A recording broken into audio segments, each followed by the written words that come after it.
Pai Senhor, meu irmão, Pai Senhor, meu amigo. Aqui é Evangelista Miguel de Souza, estou na cidade de Mariana Pimentel, precisamente quase 100 quilômetros da cidade de Porto Alegre. Estou aqui na casa do meu irmão Alexandre, juntamente com a minha irmã Sandra. Esse casal que, quando estamos aqui, muitas vezes nos acolhe na sua casa de uma maneira toda especial. Eu queria deixar para você uma palavra do coração de Deus para o teu coração, que está no Evangelho de Jesus Cristo, segundo escreveu o nosso irmão Lucas, no capítulo 19, e o versículo 9, quando ele se expressa dessa maneira: porque o Filho do Homem veio buscar e salvar o que se havia perdido. Eu estou falando com alguém que talvez nesse momento está passando por um momento difícil da sua vida, e quando a gente passa por um momento difícil, a gente muitas vezes se sente na sarjeta. Muitas vezes as pessoas olham com desprezo, com indiferença com a gente, mas eu quero dizer para você que Deus vai sempre olhar para você com este olhar de amor, com este olhar de compaixão, com este olhar que um pai sempre olha para o seu filho, certo? E quero dizer a você que já entregou a sua vida a Cristo, humanamente falando, nós estamos na terra. Eu particularmente estou caminhando aqui neste sítio, fisicamente falando, mas espiritualmente eu estou na região celeste em Cristo. É igual você que já entregou a sua vida a Cristo. Muitas vezes a gente se sente assim, insignificante. A gente acha, numa linguagem bem simples, que não é ninguém. Mas sabe que você é importante para Deus. Você é importante para Jesus. Nós temos o nosso presidente da nossa convenção geral, o nosso pastor José Wellington Bezerra Júnior. Nós temos também o nosso presidente da convenção do estado do Rio Grande do Sul, pastor Geraldino. Mas eu quero dizer a você que o mesmo céu que eles vão morar, eu e você vamos morar. Não existe diferença. Esse negócio de hierarquia só funciona aqui na terra. Quando entramos nos portais eternos, somos todos iguais para Deus. O que vai somar lá é a nossa fé na pessoa bendita de nosso amado Senhor e Salvador Jesus Cristo. E quando a gente vê o quanto nós somos importantes para Deus, estamos sentados na região celeste em Cristo Jesus. Isso é muito importante. Talvez você está para baixo neste momento, e eu quero que essa palavra ela levante você, colocar você na mesma posição que está a liderança da sua igreja, mesma posição que está toda aquela pessoa que aceita Cristo como o Senhor pessoal de sua vida. Este texto em que eu mencionei, do Evangelho de Jesus Cristo, segundo escreveu ali o Dr. Lucas, no capítulo 10, e o versículo 9, porque o Filho do Homem veio buscar e salvar o que se havia perdido. Isso é muito importante, atentarmos para essa palavra que Deus inspirou o nosso irmão Lucas para narrar ali, naquele livro que traz o seu nome. Quando nós lemos ali a parábola, no capítulo 20 do Evangelho de Jesus Cristo, segundo escreveu o nosso irmão Mateus, nós temos uma parábola muito importante ali, a parábola dos trabalhadores da vinha. A Bíblia diz que um certo fazendeiro, ele resolveu, se levantou de madrugada e saiu para recrutar pessoas para trabalhar na sua vinha. E aquele moço foi, diz a Bíblia que nas primeiras horas, ele se conversou com alguém e levou para trabalhar. E fez uma proposta com ele de dar um denário por dia. Um denário na moeda americana representa em torno de $40. Esse seria o pagamento no final do dia. Mas a Bíblia Sagrada nos diz que às 9 horas, ou seja, a terceira hora do dia, esse mesmo moço saiu para dar mais uma volta naquele lugarejo, e ao se deparar ali, havia pessoas que estavam desocupadas, não estavam fazendo nada, e ele convidou essas pessoas também para que fosse para a sua vinha. E essas pessoas foram a trabalhar.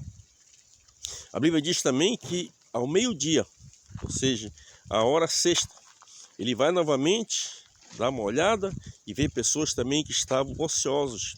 E ele levou aqueles homens para a sua vinha para trabalhar. Por volta da hora nona, que representa as 3 horas da tarde, no horário de Brasília, esse cidadão também dá mais uma volta na cidade e encontra mais alguém que não estava fazendo nada. E ele pega esses homens, combina com eles um valor para que eles vão para a sua vinha. A Bíblia diz que na hora 11ª, ou seja, 5 horas da tarde, ele vai nas praças. Quando ele chega nas praças, ele depara com pessoas que estavam ociosas ali. E ele pergunta, mas por que vocês estão ociosos, sem fazer nada? E aqueles moços disseram, não, é que nós não achamos ninguém para que a gente fôssemos trabalhar. Ele pega aqueles homens e leva para a sua vinha, combina um salário, e aqueles homens vão trabalhar na sua vinha. A Bíblia diz que próximo já a anoitecer, por volta das 18 horas, ele chama o seu mordomo e diz, olha, agora tu vai e paga todos os que trabalharam durante o dia. Mas assim, tu começa a pagar pelo que começou por último. E aquele moço foi obedecendo o patrão dele, aquele mordomo, ele foi, e ao chegar ali ele pegou 1 denário e pagou aquele moço que havia trabalhado ali, iniciado o serviço à 11ª hora, que é às 5 horas da tarde. E assim veio o da hora 9ª, às 3 da tarde, da hora 6ª ao meio-dia, e da 3ª hora, que são às 9 da manhã. Acertou, pagou direitinho. Quando ele veio pagar o que havia iniciado possivelmente às 6 da manhã, no início do dia, ele reclamou, mas nós trabalhamos durante todo o dia, suportamos a fadiga do dia a dia. Esses aí simplesmente chegaram já no final da tarde e eles vão receber o mesmo salário que eu. Não está correto. A Bíblia diz que aquele senhor, ele perguntou, o dono daquela terra perguntou, mas eu não combinei com vocês 1 denário? Sim, o senhor combinou 1 denário? Eu não paguei para vocês o valor justo? Sim, pagou. O dinheiro é meu e eu pago como eu quiser. Por acaso eu sou injusto ao dar o mesmo valor para eles? Nós olhamos para este texto aqui, nós vimos algo muito interessante. A primeira coisa que nos chama a atenção neste texto aqui é que, se você ler o capítulo de número 19 do mesmo evangelho de Mateus, você vai ver que Pedro faz uma pergunta para Jesus. Ele diz, Senhor, nós deixamos tudo e te seguimos. O que nós vamos ganhar por te seguir? Essa é uma preocupação da pessoa do irmão Pedro. Aqui Jesus está, através dessa parábola, respondendo o questionamento de Pedro. Porque Jesus fala em seguida que todos aqueles que abandonaram casa, deixaram mulher, deixaram família, deixaram tudo e seguiram a Cristo, vão receber no porvir. Quando ele se refere ao porvir, ele está se referindo ao quê? Ao milênio. No milênio vão receber aquele pagamento. Ou seja, a princípio já no tribunal de Cristo vão receber o pagamento. E no milênio, a Bíblia diz que Jesus disse que estarão sentados nos 12 tronos. Os apóstolos, no caso, que abandonaram tudo para seguir a Jesus. A segunda coisa interessante que nos chama a atenção aí é que a graça, este favor é merecido. Nós não conseguimos nada com Deus por mérito próprio. Tudo que conseguimos é por mérito de Jesus Cristo. Esta graça, este favor é merecido. A Bíblia diz que Jesus fala naquela parábola ali que os primeiros serão os últimos e os últimos serão os primeiros. O que Jesus estava querendo dizer ali é que Israel foi o primeiro a ser escolhido como uma nação, o povo de Deus. Mas, no entanto, Israel rejeitou a pessoa de Jesus Cristo. Em seguida vem a igreja, que se encaixou em segundo plano, mas você vê que a igreja assumiu esta posição. Então, os primeiros serão os últimos. Primeiro seria quem? Os judeus. Virar as costas para Jesus. Aí vem a igreja, que foi em último, mas que vai se tornar em primeiro. Este texto aqui ele é interessante porque ele trata das coisas também do futuro. Talvez você é aquele tipo de pessoa que está preocupado apenas com o momento. Você é aquele tipo de pessoa que está apenas preocupado com o dia a dia. Você não está preocupado com a sua eternidade. Talvez você é daquele que levanta de manhã cedo, sai para o seu trabalho, só pensa nas suas economias, mas não pensa na eternidade. E você não pode esquecer da eternidade. A eternidade é logo ali. Você tem que fazer tudo nesta vida, mas não pode esquecer, se descuidar da sua vida espiritual. Tirar um tempo para Deus, um tempo para ler a Bíblia, um tempo para orar, um tempo para consagrar a sua vida. Você tem que tirar um tempo para ir à igreja, adorar a Deus, buscar o Senhor. Isaías no capítulo 55, verso 6, ele buscai o Senhor enquanto se pode achar e invocai-o enquanto está perto. Você deve recorrer a Deus sempre. Deus tem um plano na tua vida, tem bênçãos extraordinárias para você, mas você nunca pode esquecer que existe uma eternidade e que você precisa se preparar para entrar nessa eternidade com Cristo. Lá no Evangelho de Lucas, o texto em que eu narrei no início, no capítulo 19, verso 9, porque o Filho do Homem veio buscar e salvar o que se havia perdido. Talvez você está perdido neste mundo. Tantas religiões, tantas filosofias, tantas ideologias, e você está perdido. Não esqueça que Jesus veio buscar e salvar o que se havia perdido.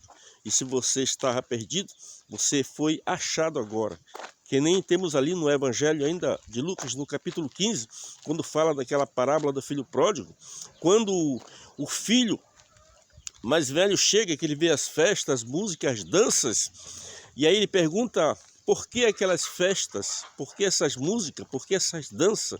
E o moço, um dos empregados, disse, não, é que o teu pai encontrou o teu filho sã e salvo e recebeu com alegria. Quando o moço chegou com seu pai, ele questionou o pai, e o pai disse, é que este teu irmão estava morto, reviveu, estava perdido e foi achado. Talvez você está perdido, mas você agora acaba de ser encontrado pela pessoa de Jesus Cristo, por essa mensagem de perdão, por esta mensagem de salvação. Você vê nesta parábola a importância que eu e você temos para Deus. Eu estou na igreja praticamente desde a minha infância, desde que me batizei, já estamos fechando aí 52 anos que eu me batizei nas águas, com 12 anos. 51 anos, vai fazer 52 anos que eu me batizei nas águas. Se você entregar sua vida a Cristo agora, você vai morar no mesmo céu que eu vou morar. É por isso que eu gosto de pregar esse evangelho. Talvez a pessoa passou ontem o dia todo nas orgias, nos prazeres efêmeros desta vida, mas agora caiu em si como filho pródigo. Quer se voltar para Deus. Entregue a sua vida a Cristo com um coração totalmente arrependido. Se você se voltar para Deus agora, não importa o que você fez no passado, se você entregar a Cristo agora, e se Jesus vier buscar a igreja, você vai subir e vai morar no mesmo céu que eu vou morar. Quando lemos aquela parábola ali que eu acabei de narrar, você vê que tanto aqueles que haviam iniciado a sua jornada de trabalho ali entre 6 e 9 da manhã, e os que durante o dia foram reintegrando aquela equipe de trabalho, você observa que todos eles receberam o mesmo valor daquele que iniciou às 5 da tarde. Esse é o Jesus que nós pregamos, o Jesus que não faz recepção de pessoas, que ama você, tem um plano de salvação na sua vida, e eu aconselho a você a procurar uma igreja evangélica mais próxima da sua casa e se render aos pés de Jesus Cristo, porque o Filho do Homem veio buscar e salvar o que se havia perdido. Que Deus e Cristo nos abençoe e até o próximo.